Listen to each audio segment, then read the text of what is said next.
মুত্তাবিল হামজা ভাই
নীলফামারী জেলার সদর থানার অন্তর্গত নতিবাড়ি উত্তর কাঞ্চনপাড়া জামে মসজিদ কি ঈদগাহ ময়দান জামে মসজিদের উন্নয়ন কল্পে যুব সমাজের উদ্যোগে তাফসীরুল কোরআন মাহফিল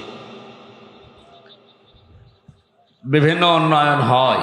এই সমস্ত উন্নয়নমূলক কাজের জন্যে আমরা বিভিন্ন রং বেরঙের অনুষ্ঠান দেখি, যে অনুষ্ঠানগুলোতে শুধু পাপ আর বৃদ্ধি হয়। এরকম অনুষ্ঠান বাংলাদেশে আছে না? আমি নাম নিলাম না, নিয়ে আসলেন যে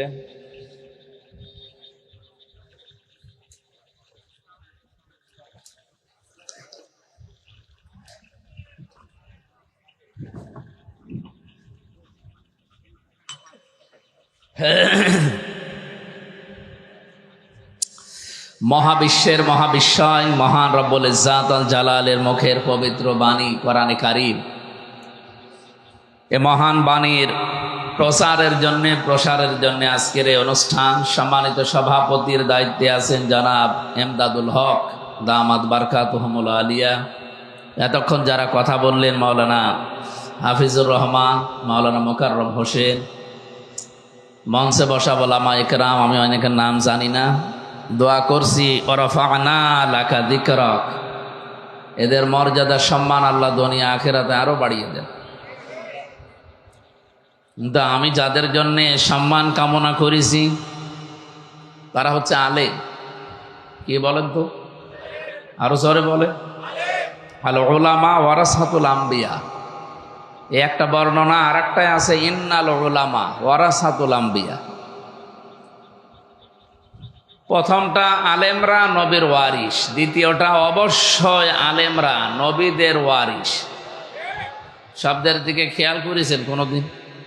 প্রথমটা আপনি এমনিতে জেনারেল ভাবে বললেন, দ্বিতীয়টা গ্যারান্টি দেওয়া আছে ইন্নাল উলামা, আলেম না, অবশ্যই আলেমেরা, ওয়ারাসাতুল নাবিদাইন ওয়ারাসাতুল আম্বিয়া, নবীদের বহু বচন আম্বিয়া। এ পৃথিবীতে যত নবী আল্লাহ পাঠিয়েছেন সব নবীদের ওয়ারিস ছিল আলেমরা। জানে আলেমদের সম্মান কামনা করেছে। এখন আলেম আবার হওয়া লাগবে তো। আমার নামের মতো নামের আগে মুফতি মাওলানা লিখে থাকলে আলেম, এরকম আলেম বাংলাদেশে হাজার হাজার আছে। তিনটা কোয়ালিটি থাকতে হবে কেউ যদি আলেম দাবি করে। এক নম্বরে সে আল্লাহর কোরআন নিয়ে চিন্তা বঙ্গ থাকবে, এরকম আলেম বাংলাদেশে আছে। কোরআন শরীফের ভেতরের তথ্যগত কি বিষয় আল্লাহ জানাতে চেয়েছেন, আমার তো যতটুকু বাস্তবতা দেখি অনেক আলেম এগুলো জানে না। সিলেবাস ভুক্ত আলেম যারা, আমরা এগুলোর কথা বলছি বিশেষ করে। সুতরাং আলেম হতে হলে আপনাকে চিন্তাশীল হওয়া লাগবে। যে কোনো একটা বিষয় নিয়ে চিন্তা ভাবনা করে তথ্য নতুন নতুন পৃথিবীর মানুষকে উপহার দেওয়া লাগবে।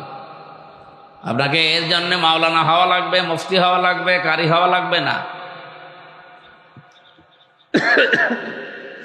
আমরা অনেকে মনে করি মাদ্রাসায় না পড়লে মনে হয় আলেম হওয়া যায় না। আমি এমনও মানুষের সাথে মিশেছি মাদ্রাসায় পড়েনি, কিন্তু এই মানুষগুলো মাদ্রাসায় আমরা যারা পড়ি তাদেরকে অন্তত বছরের পরে বছর কোরআন হাদিস এগুলো পড়াতে পারবে।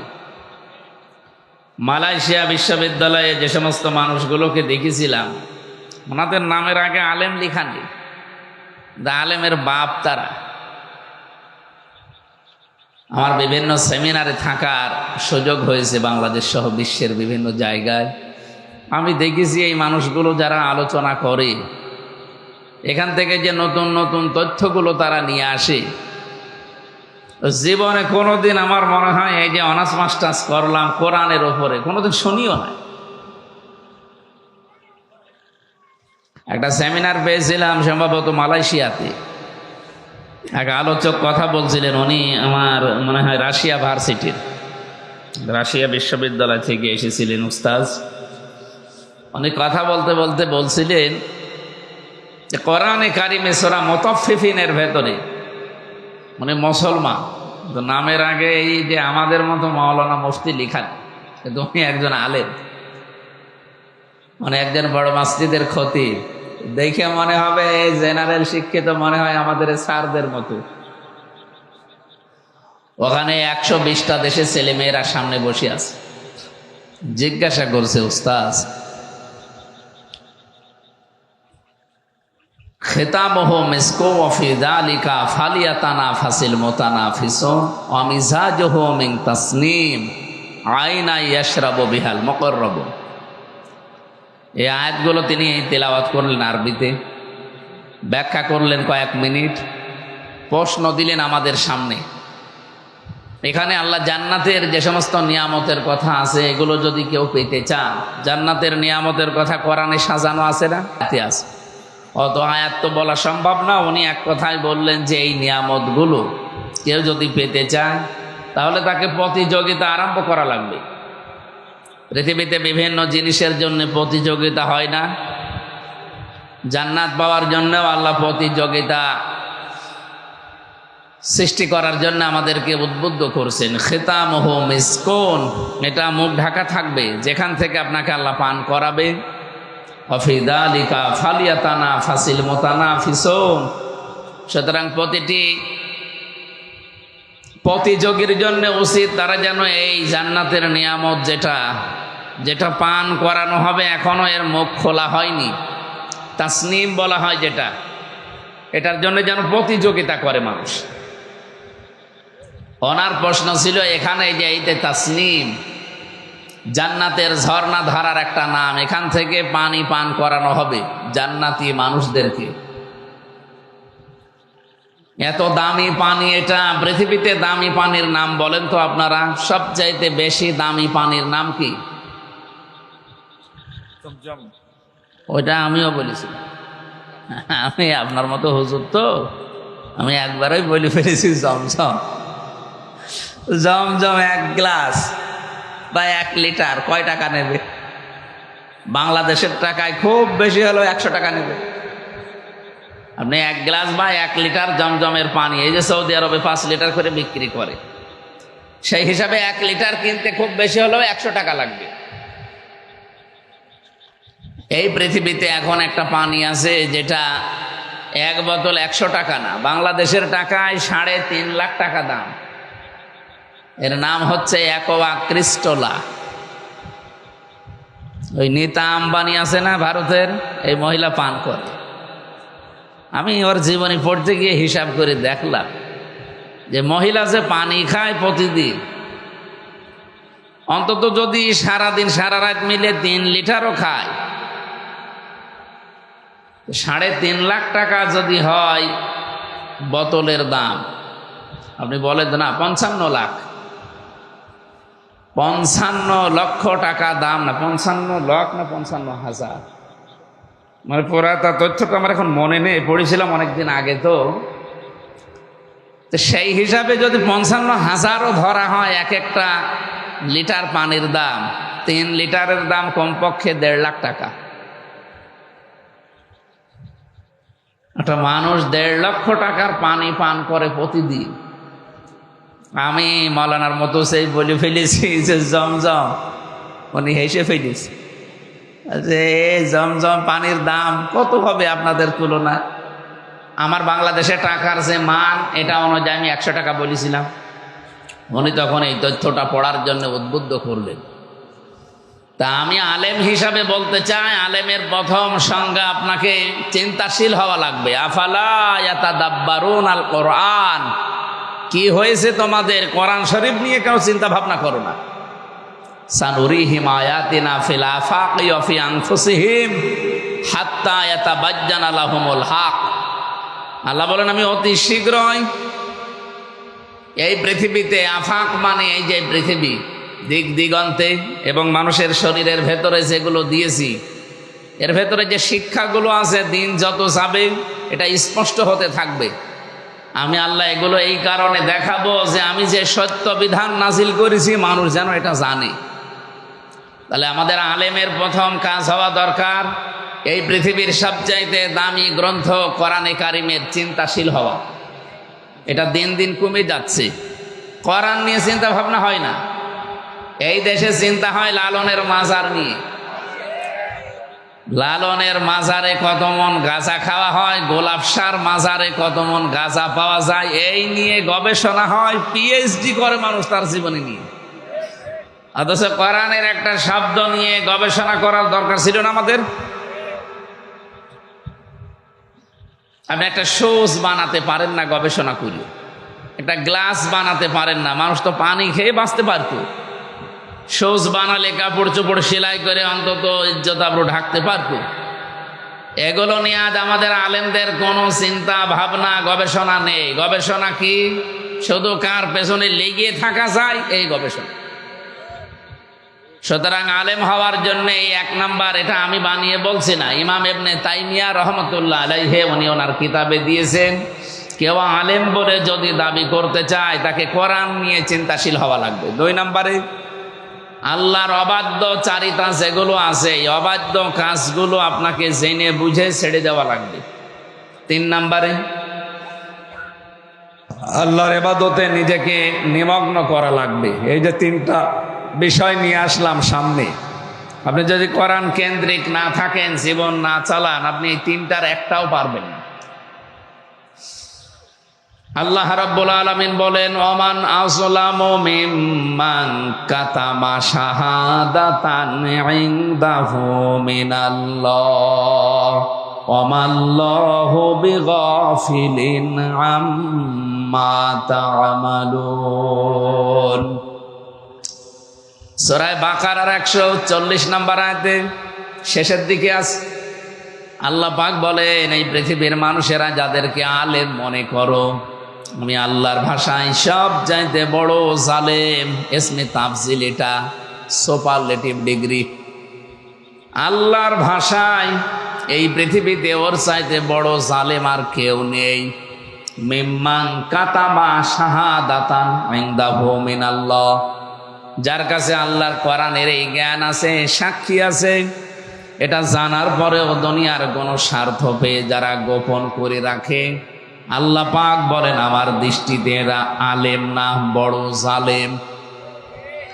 আমার তো আয়াতটা পড়লেই কেমন জানি ভয় লাগে, কারণ আলেমের নামে, আমার নামেও আপনারা মুফতি মাওলানা লিখে দিয়েছেন।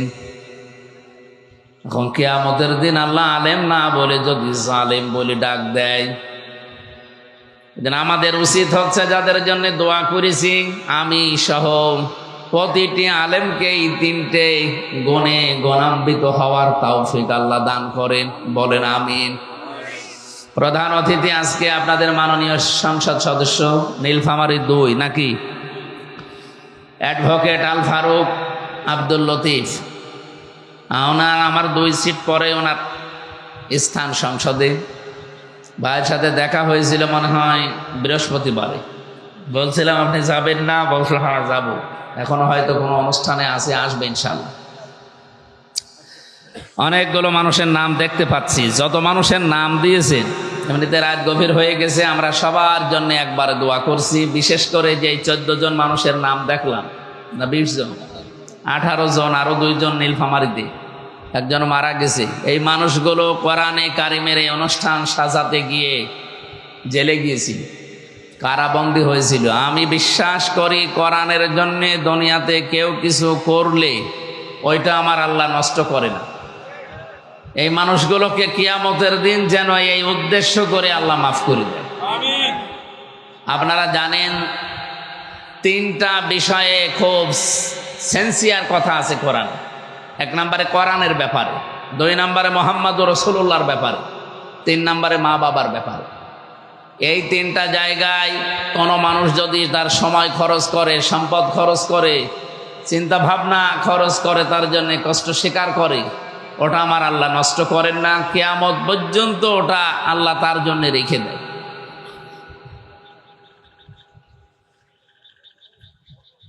কোরআনের জন্য এই পৃথিবীতে কেউ কিছু করেছে আর আল্লাহ ওইটার প্রতিদান দেয়নি, এমন ঘটনা আমি পাইনি। অবশ্যই দুনিয়া আখেরাতে আল্লাহ তাকে দেবেন বলেই ঘোষণা দিয়েছেন। নবীজি জানিয়েছেন, ইন্নাল্লাযী লাইসা ফি জাওফিহি শাইউম মিনাল কোরআনি কাল বাইতিল খরিব। ওটা মানুষের অন্তরই বলা যায় না যে মানুষের অন্তরে কোরআন নেই। সুতরাং বুশ, বেলাওয়ার, ডোনাল্ড ট্রাম্প, মোদি সহ বাকিগুলোর নাম নিলাম না, এরা পৃথিবী আজ যদিও তাম পৃথিবীর মোড়ল, আল্লাহর দৃষ্টিতে এগুলো মানুষই না। কারণ এদের ভেতরে কোরআনের আলো আছে। যে 4 জনের নাম বললাম, একটার ভেতরেও কোরআনের আলো ছিল। দ্বিতীয় নম্বরে মুহাম্মদুর রাসূলুল্লাহর জন্য পৃথিবীতে কেউ কিছু করেছে আর আল্লাহ তাকে প্রতিদান দেয়নি, আমি এমন পাইনি। আপনি দেখবেন একজন কাফের, আবু লাহাব যার নাম, একটা মানুষের নামে আল্লাহ কোরআনে কারিমে একটা সূরা নাজিল করেছে, যদিও লোকটা কাফের। নবী মুহাম্মদুর রাসূলুল্লাহর জন্মের কথা শোনার পরে এত বেশি খুশি হয়েছিল লোকটা, নিজের বাড়ির কাজের মেয়ে লোক পর্যন্ত আজাদ করে দিয়েছে।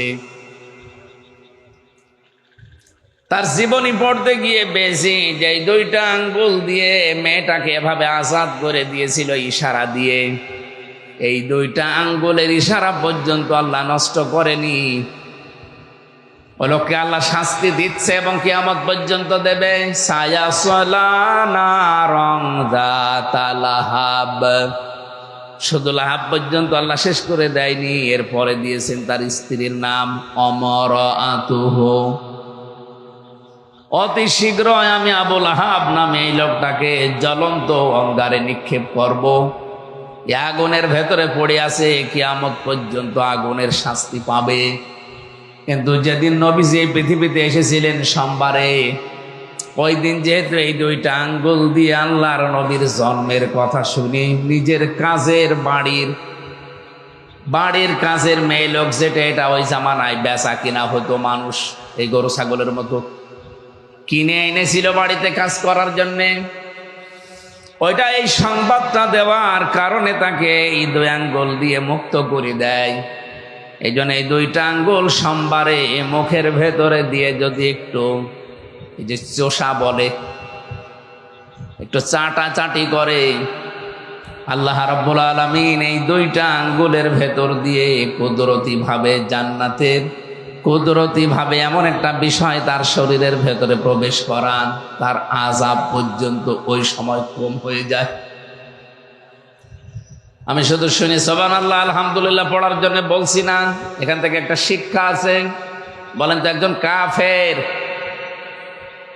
এই মানুষটা শুধু নবীজির জন্মে খুশি হয়ে যদি এই পুরস্কার পেতে পারে, আজ আমরা বিশ্বে যারা মুহাম্মদুর রাসূলুল্লাহর আদর্শ প্রতিষ্ঠা করার জন্য চেষ্টা চালাচ্ছি, মাস্ট বি, আমি বিশ্বাস করি তাদের এই কর্মকাণ্ড আল্লাহ নষ্ট করবে না, এর প্রতিদান আল্লাহ নিজের হাতে মাস্ট বি দেবেন। বলেন আমিন।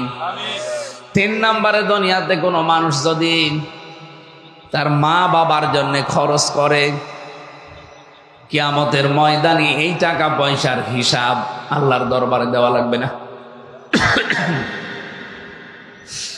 মানুষ খরচ করবে কোথায়, এই তালিকা আল্লাহ কোরআনে দিয়েছেন। গ্রাম সহ বিভিন্ন শিক্ষিত মানুষেরাও ভুল করে। এরা মনে করে আমার সম্পদের প্রথম বিষয়, মনে করেন একটা গাছে কোনো ফল ধরেছে, এর প্রথম ফল দিয়ে আসা লাগবে মসজিদে। এতিমখানায় না, কোন মাজারে, কোন বাবার খেদমতে। কোরআনে কারীম জানিয়েছে ইয়াসআলুনাকা মাযা ইউনফিকুন কুল মা আনফাকতুম মিন খায়রিন ফালিল ওয়ালিদাইনি ওয়াল আকরাবিন ইলা আখিরি আয়াত।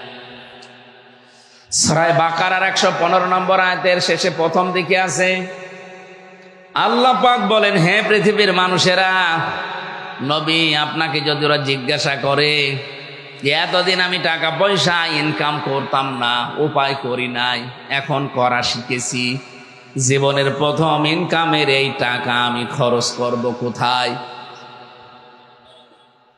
আমার মনে হয় এই দায়িত্বটা যদি পৃথিবীর কোনো মানুষের হাতে আল্লাহ বলতো যে যা তোরে বলে দিলাম, তুই মন মত ব্যাখ্যা কর, আমার হাতে দিলে আমি বলতাম আপনি আর লোক পান না, আমার দলের লোক দেখেন না, এখানে দেবেন।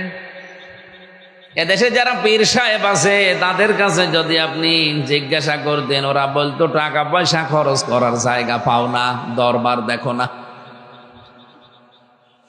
যে যেই দলে আছে, মিনাল্লাযীনা ফাররাকু দীনাহুম ওয়া কানু শিয়া কুল্লু হিজবিম বিমা লাদাইহিম ফারিহুন। পৃথিবীতে যে যেই দলে আছে সেই দলের কর্মসূচি নিয়ে আনন্দে আছে। তাহলে আমাদের হাতে আল্লাহ ব্যাখ্যাটা দেয়নি এই কারণে, কারণ জানে যে দিলে ও নিজের দিকে টেনে বলবে। আল্লাহ পাক যে ব্যাখ্যা করছেন ওইটাও আল্লাহ তার নিজের দিকে টেনে বলেছেন। আপনারা ঘুমাচ্ছেন? আল্লাহকে ব্যাখ্যা করেছে নিজের দিকে টেনে টেনে। আল্লাহর ব্যাখ্যাটা দেখেন তো, আমি বানিয়ে বলছি না। কুল মা আনফাকতুম মিন খায়রিন ফালিল ওয়ালিদাইন। আল্লাহ পাক বলেন, নবী শুধু আপনার মাধ্যমে তামাম পৃথিবীর মানুষকে এটা আমি জানিয়ে দিলাম, হ্যাঁ আপনারা খরচ করুন বা খরচ করবেন ভালো ভালো কাজে। এই ভালো কাজ কোনটা?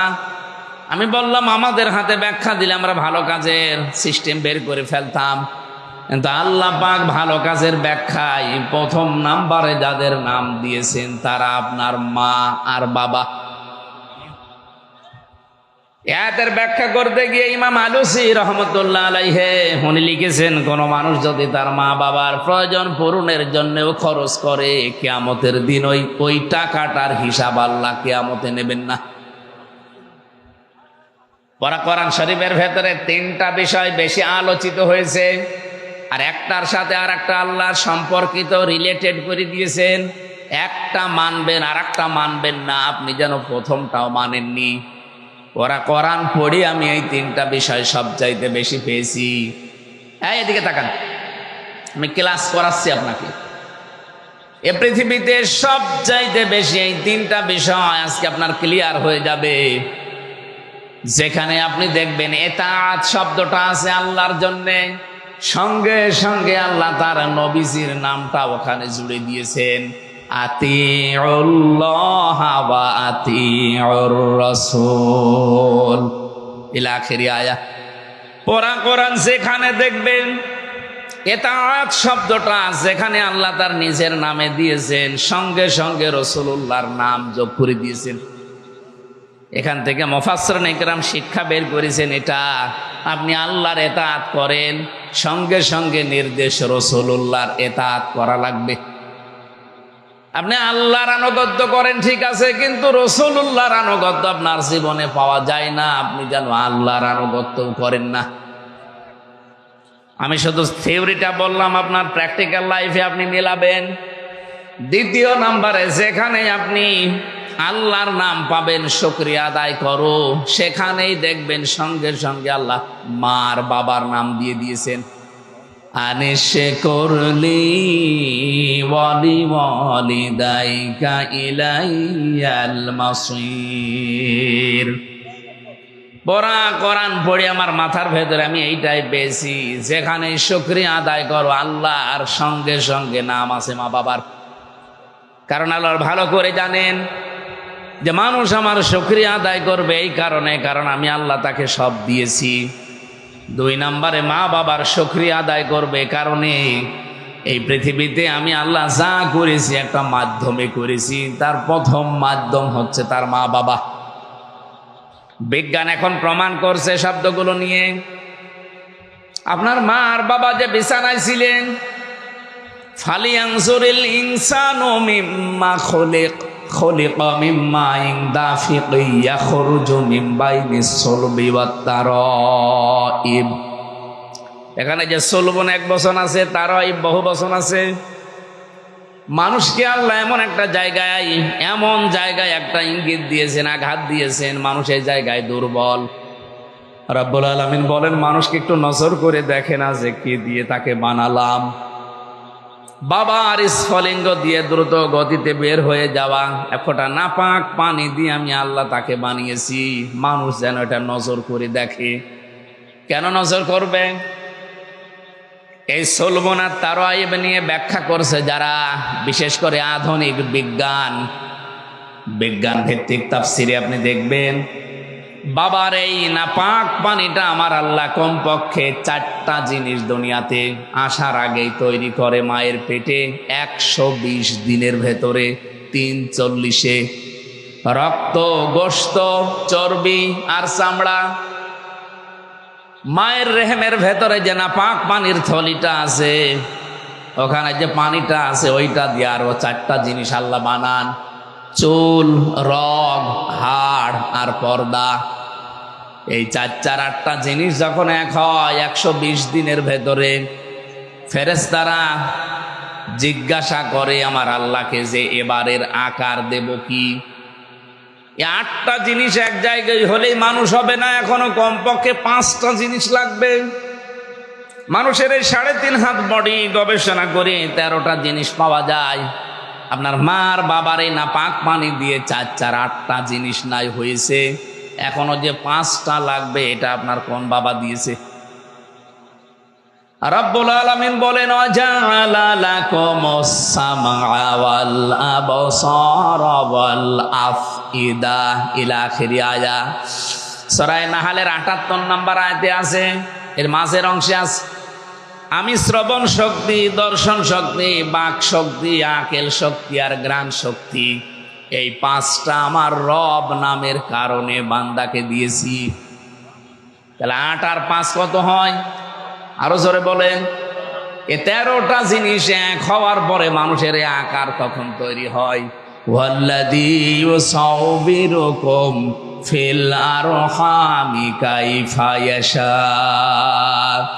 তিনি সে আল্লাহ যিনি তোমার মায়ের রেহেমের ভেতরে তোমার এই আকৃতি বানিয়েছেন। সুতরাং এই আকৃতিটা বানাতে পৃথিবীর কারো হাত নেই, এটা আল্লাহ নিজের হাতে বানিয়েছেন। বলেন সুবহানাল্লাহ। বাকি যে 13টা জিনিসের নাম বললাম, মার বাবা বিছানায় থাকার কারণে নাই, 4-8টা জিনিস আমরা পেয়েছি। বাকি এই যে 5টা জিনিস আল্লাহ তার রব নামের কারণে আমাকে দিলেন। একটা বারের জন্যেও কি মানুষ ভেবেছে এই 5টার একটাও যদি আল্লাহ কম দিত, হ্যাঁ আমি দুনিয়াতে আসতাম হামজা হয়ে, কিন্তু পূর্ণাঙ্গ হয়ে না।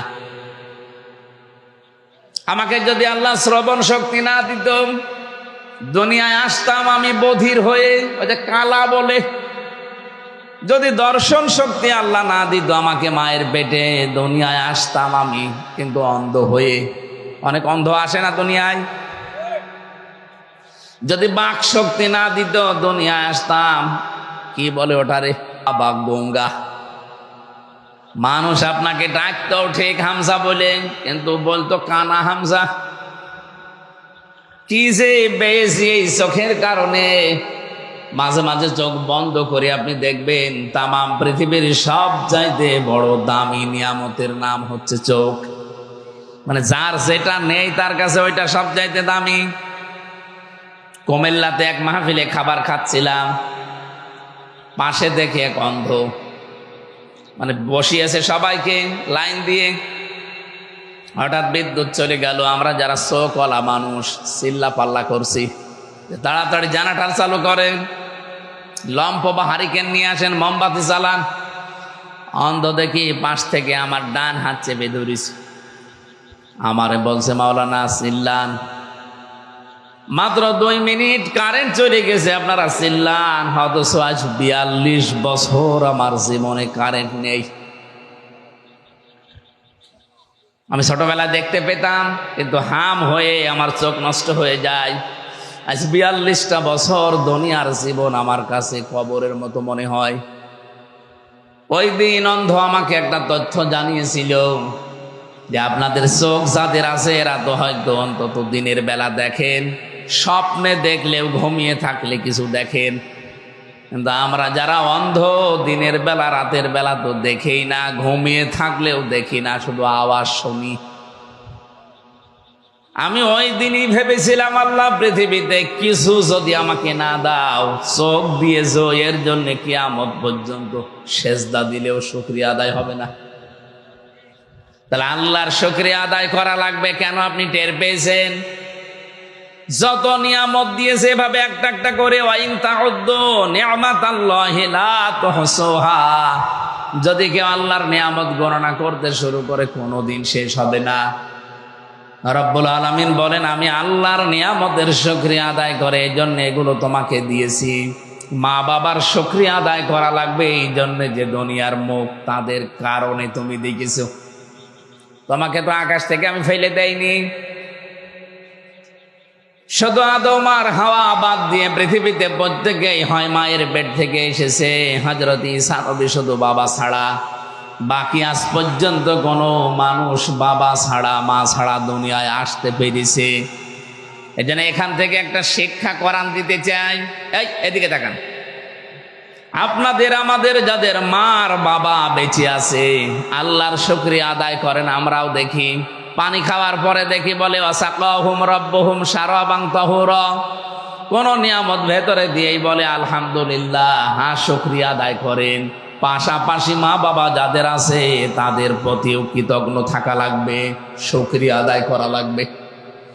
এখন মা বাবার শুকরিয়া কি? আমার তেলাওয়াতকৃত আয়াতের ভেতরে পয়েন্টগুলো আছে, আমরা যাব। 3 নাম্বার যেটা বোঝাতে চাই, পড়া কোরআনে আল্লাহ যেখানে নামাজের কথা বা সালাতের কথা দিয়েছেন, সঙ্গে সঙ্গে দিয়েছেন যাকাতের কথা। আকিমুস সালাতা ওয়া আতাবুজ যাকাত, যাকাত, নামাজ আদায় করো বা নামাজ কায়েম করো, যাকাত আদায় করো। প্রাণপ্রিয় নীলফামারীবাসী, এটা রেকর্ড হচ্ছে, তামাম পৃথিবীর মানুষকে আমি জানাতে চাই, বিশেষ করে এই বাংলাদেশের 56,000 বর্গ মাইলে যারা আছি, নামাজ আপনি পড়েন, আমিও দেখি, নামাজ আপনি কায়েম করার জন্য চেষ্টা করেন, এরা আমি দেখি, কিন্তু আতুজ যাকা এই শব্দটা আজ বাংলাদেশের 100 জনের প্রায় 70 জন আমরা বিশ্বাস করলেও মানি না। যাকাত ফরজ হয়ে পড়ে আছে, ওর খবরও নেই, অথচ নামাজও ফরজ, যাকাতও কি? বলেন বলেন। কোরআন শরীফে এত কঠিন কথা যাকাত ছাড়া অন্য কোনো বিধানের ব্যাপারে আমি পাইনি। কোন মানুষ যদি যাকাত আদায় না করে তা ফরজ হওয়ার পরেও আমার আল্লাহ এত বেশি তার উপরে রেগে যান। সূরা তাওবার ভেতরে শাস্তির ধরনও দিয়েছেন। এর এই সম্পদগুলো কিয়ামতের দিন আল্লাহ জাহান্নামের আগুন দিয়ে গরম করবে।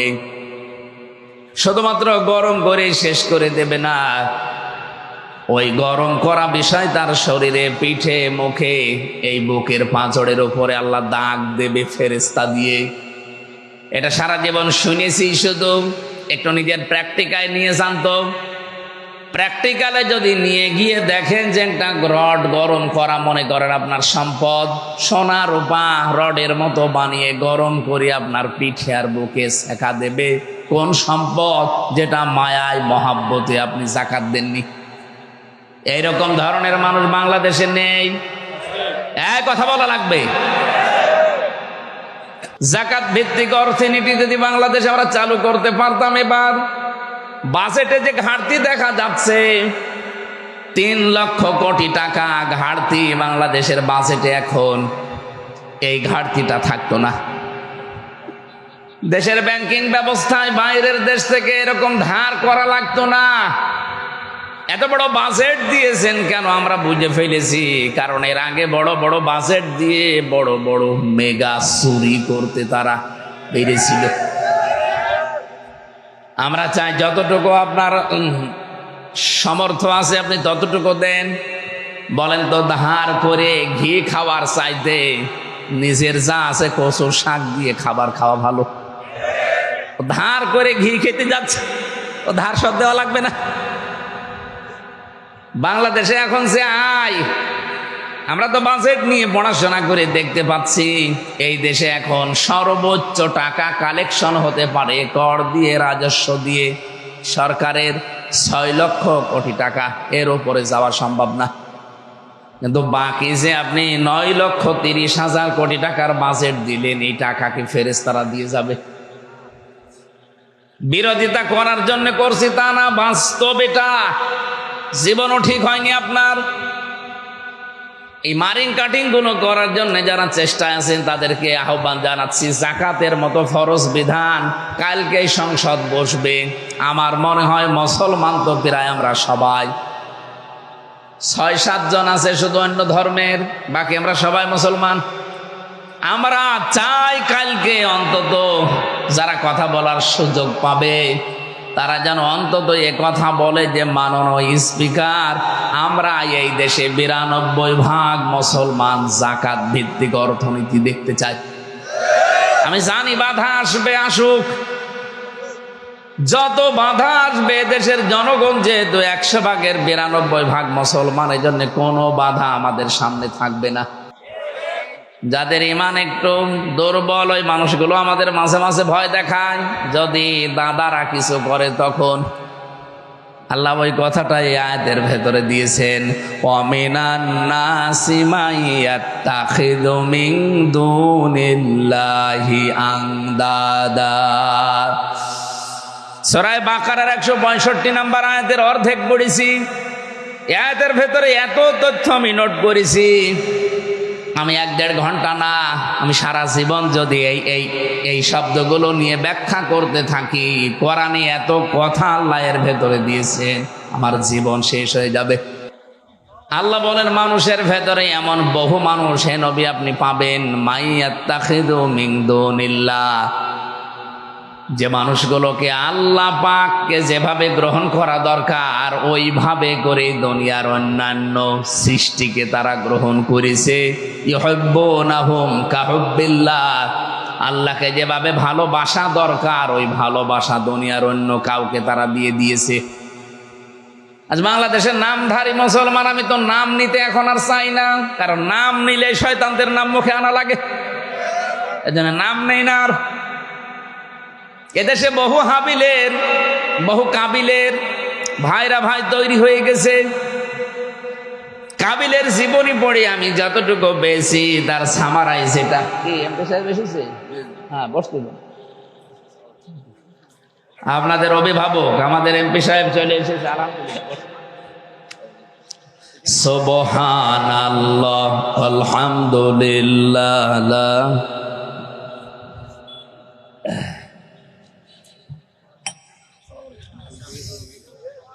এইটা একটু পিছিয়ে দিন, এই বাতাস আসে না কেন, একটু পিছিয়ে দিন। না না, এই ঠিক আছে, কোন দিকে দিন, ঠিক আছে। এই এখানে এত মানুষ দাঁড়িয়ে কি করেন, বসেন এক জায়গায় বসেন। শেষ করে দিচ্ছে, আমাদের এমপি চলে এসেছে যেহেতু শেষ করে দিই নাকি, আর কয়েক মিনিট। ভেজা জায়গায় বসে আছেন। কালকে সংসদ আছে, আমাদের ধরা লাগবে। আমার মামলা এখনো আছে, বিভিন্ন জেলায় হাজিরা দেওয়া লাগবে। আমার ভাইরা, আমি তো ক্লাস আকারে কথা বলতে পছন্দ করি, এজন্য এখান থেকে একটা শিক্ষা দিতে চাই। এই কি করেন ভাই, ক্লাসে এইভাবে করেন নাকি? এটা ঠান্ডা রাখা লাগবে তো, কিছুতে ঢোকাতে হলে এটা ঠান্ডা রাখা লাগবে না? পৃথিবীতে বহু মানুষকে আল্লাহ কাবিলের সাথে তুলনা দিয়েছেন। রব্বুল আলামিন বলেন, আতলু আলাইহিম নাবা আবনাই আদামা বিল হক। إذ قربا قربانا فتقبل من أحدهما ولم يتقبل من الآخر قال لأقتلنك قال إنما يتقبل الله من المتقين সূরা মায়দার 27 নম্বর আয়াতে দেখবেন। আমি আয়াতটা পড়ে বাংলাদেশের সাথে এখন মিলিয়ে দেখলাম এই দেশের সাথে খাপের খাপ মমতাজের বাপ মিলে গেছে। হ্যাঁ, ও এখানে মমতাজ বসে আছে। এটা সেই পৃথিবীর প্রথম যুগের কাহিনী আল্লাহ আমাদেরকে শুনিয়েছেন।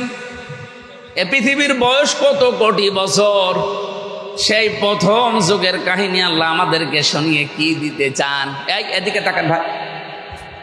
আল্লাহ বলেন, হে নবী, আপনি আদম আর হাওয়া আলাইহিস সালামের যে সন্তান, তাদের এই দুই সন্তানের কাহিনী আপনার উম্মতদেরকে একটু তেলাওয়াত করে করে শোনান। কি করেছিল তারা? তাদের যে জীবনী আছে, কাহিনী আমি বলতে চাই না, শিক্ষা হচ্ছে তারা কোরবান দিয়েছিল। ওই জামানার সিস্টেম ছিল চাটিয়াল এরকম ময়দানে পশু জবাই করে রেখে আসতো। যার টাকা হালাল, যার কর্মজীবন, যার প্র্যাকটিক্যাল লাইফ আল্লাহর পছন্দ হয়, আগুনের ঝলকানি এসে ওটা পুড়িয়ে ফেলতো। আর যার কর্মকাণ্ড ঠিক নেই, অর্থনীতি ঠিক নেই, ওইটা ওখানে পড়ে থাকতো। এলাকার মানুষ বুঝতো যে এ 2 নাম্বার। আমার আয়াতটা পড়ার পরে মাঝে মাঝে মনে হয়, আল্লাহ, ওই শরীয়ত যদি এখন থাকতো, এদেশে কত হামজা আছে ধরা খেত। দেখতে মনে আছে বিশাল জুব্বা গায়ে দিয়ে বসে আছি, মুখে দাড়ি, মাথায় টুপি, অনেকে মাথায় পাগড়ি বাঁধায়ও আছে। কোরবানি যদি এবার গেল, সবাই করে এরকম ময়দানে রেখে আসতাম, আগুনের ঝলক এসে যদি ওটা পুড়িয়ে না ফেলতো, পরের দিন সকালবেলা রাস্তায় যেতে পারতেন। মানুষ দেখলে আপনাকে বলতো যে আল ফারুক এ 2 নাম্বার। আল্লাহ দয়া করে ওই শরীয়ত আমাদের দেয়নি, এই জন্য গোপনে আমরা শুধু গোশত খেয়ে যাচ্ছি। একজনেরটা কবুল হয়েছে, হাবিলেরটা, কাবিলেরটা কবুল হয়নি, পড়ে আছে। অত একটু অনুসন্ধান করে চিন্তা ভাবনা করবে পেছনের জীবনে যে কেন কবুল হইল না, দেখি তো। না, ও বলছে ক্বালা আকতুলান্নাকা, ও গ্যারান্টি দিয়ে বলেছিল, তাকিদ লামে তাকিদ নুনে সাকিলা, যে ভাই তোরটা কবুল হয়েছে, আমারটা হয়নি, আমি তোরেই রাখবো না, দুনিয়ায় তোরেই কতল করবো, মেরে ফেলবো। রব্বুল আলামিনের এই যে বান্দা হাবিল, সঙ্গে সঙ্গে প্রতিশোধমূলক কথা বলতে পারতেন। আদম নবীর সন্তান হাবিল তার ভাইকে ডাক দিয়ে বলেছে, ক্বালা ইন্নামা ইয়াতাকাব্বালুল্লাহু মিনাল মুত্তাকিন। এই বসেন। হাবিলের কথা এটা। এদিকে তাকান, একটা শব্দ আপনার জীবন পাল্টিয়ে দেবে। হাবিল ডাক দিয়ে বলেছে ক্বালা ইন্নামা, ইন্নার পরে যদি মা যুক্ত হয় তাহলে বাংলা অর্থ দাঁড়ায় একমাত্র, শুধুমাত্র, কেবলমাত্র, হবেই হবে, এইটাই। 33টা অর্থ আছে এই শব্দের। তাহলে ইন্নার পরে মা যুক্ত হলে বাংলা অর্থ দাঁড়িয়েছে একমাত্র। হাবিল ডাক দিয়ে বলছে, ভাই কাবিল, জীবনেও আপনারটা কবুল হবে না, কারণ আল্লাহর দরবারে কবুল হয় শুধুমাত্র, একমাত্র, কেবলমাত্র যারা মুত্তাকি তাদেরটা। আপনি মুত্তাকি হতে পারেননি, জীবনকে এখনো সংযমী করতে পারেননি, নিজের জীবনের উপর এখনো কন্ট্রোল আনতে পারেননি। মন যা চাই তাই করেন, মুখে যা আসে তাই বলেন, না, জীবনেও আপনার জীবন আল্লাহর দরবারে কবুল হবে না।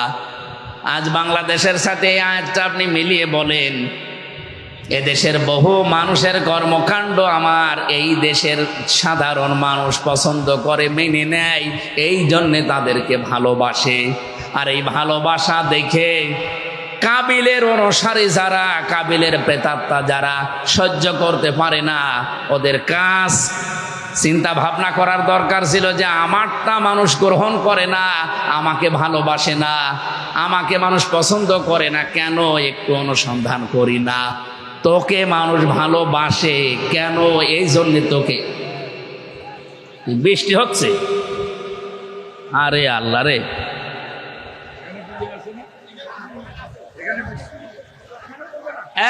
এইদিকে সব সরে আসেন, এখানে বৃষ্টি হবে না, এদিকে সরে আসেন, এদিকে সরে আসেন, আসেন আসেন। সুবহানাল্লাহ আলহামদুলিল্লাহ লা ইলাহা ইল্লাল্লাহ। এখানে বড় মসজিদ নেই, মসজিদে গেলেই তো ভালো। ভিজে যাবে না,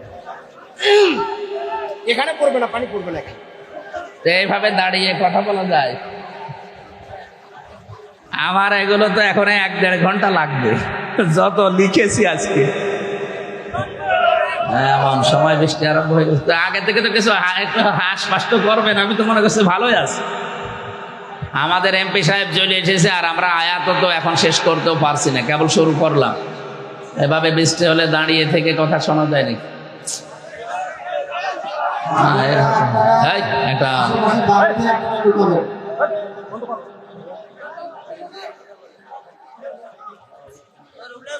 মেয়েদের মাথার উপরে তার এরকম পল্ল দেওয়া নেই। সম্মানিত মা বোনেরা, আশপাশে বাড়িতে যদি মানে এত রাত্রে বাড়িতে 12টা বাজে কেউ বাড়িতে যাইতে দেবে? আর 1-2টা মেয়ে লোক শুনলাম যে আরো অনেক বেশি। এই যে বৃষ্টি পড়ে, কি বলেন এখানে বৃষ্টি পড়ছে যে? এটার ভিতরে পড়বে না, না, মাহফিলের পরিবেশ এইভাবে থাকবে না, নষ্ট হয়ে যাবে। এখন বললেও একদিকে ঢুকে হবে, আরেকদিকে চলে যাবে।